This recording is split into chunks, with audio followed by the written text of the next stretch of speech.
क्या कारण है कि करोड़ों की संख्या में बांग्लादेश से लोग भारत में आते हैं, हम बाड़ लगाते हैं, वो लोग वहां से मना करते हैं कि आप हमारे आदमियों को आने दीजिए, और हम कुछ नहीं कर पाते।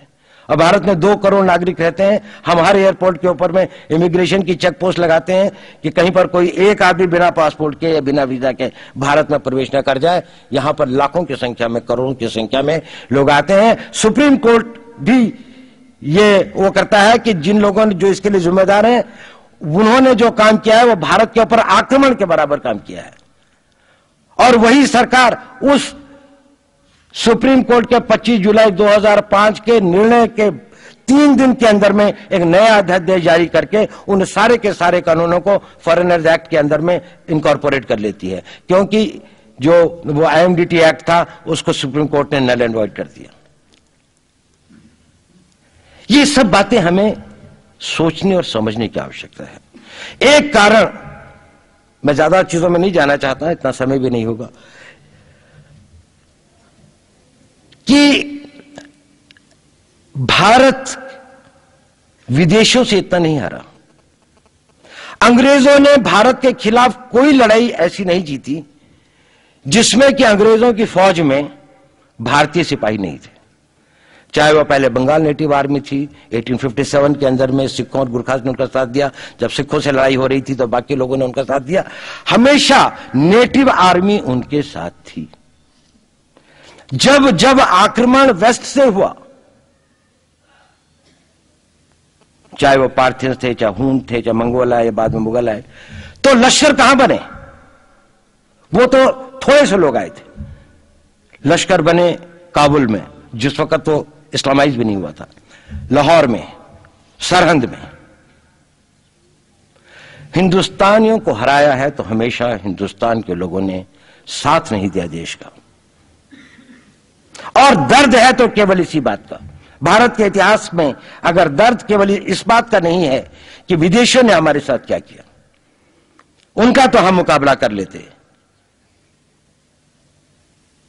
दुख इस बात का था कि हमारे सभी लोगों ने साथ नहीं निभाया और साथ नहीं दिया।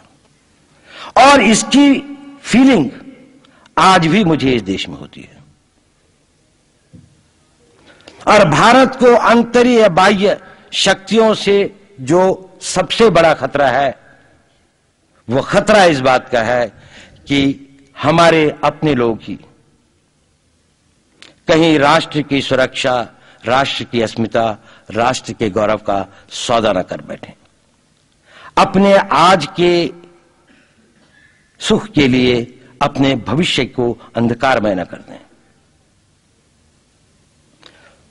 और इसके लिए जो जागरूकता चाहिए, इसके लिए जो ताकत पैदा करनी है, वो ताकत केवल समाज के अंदर भी पैदा की जा सकती है। उसको केवल आप लोग कर सकते हैं।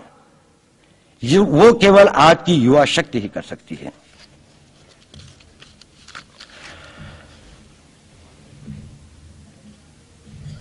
एक प्रश्न आता है, मैं बहुत सारे उन चीजों के बारे में नहीं बताना चाहता कि भारत को किन किन चीजों का वो है, लेकिन मैं इस बारे में ज्यादा कहना चाहूंगा कि भारत को किस तरह के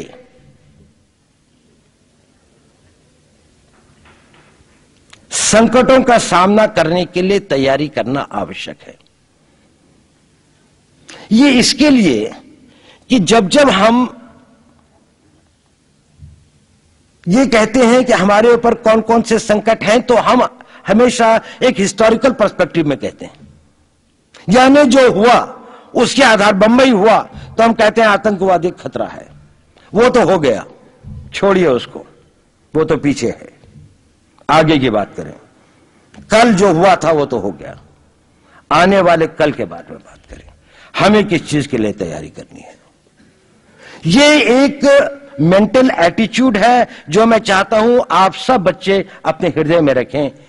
कभी जो हो गया, बुरा हो गया, कमी रह गई, भूल जाएं उसको। उससे जो सबक लिया केवल उसको याद रखें, कल की तैयारी करें।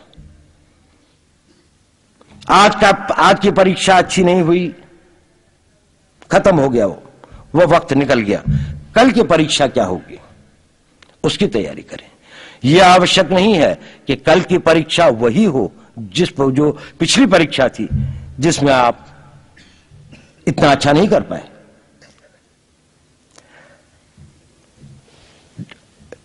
हमें अपने आप को आने वाली लड़ाइयों के लिए तैयार करना है।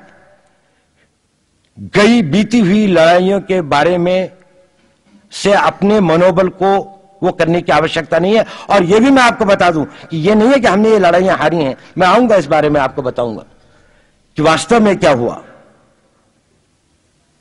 अगर आप विजय चाहते हैं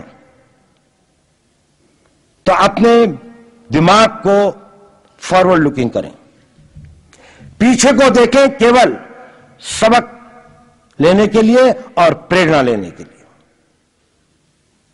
तो जो आने वाले वो हैं, उनमें एक बात यह है कि अब राष्ट्र जो हमारे कन्वेंशनल वॉरफेयर हैं,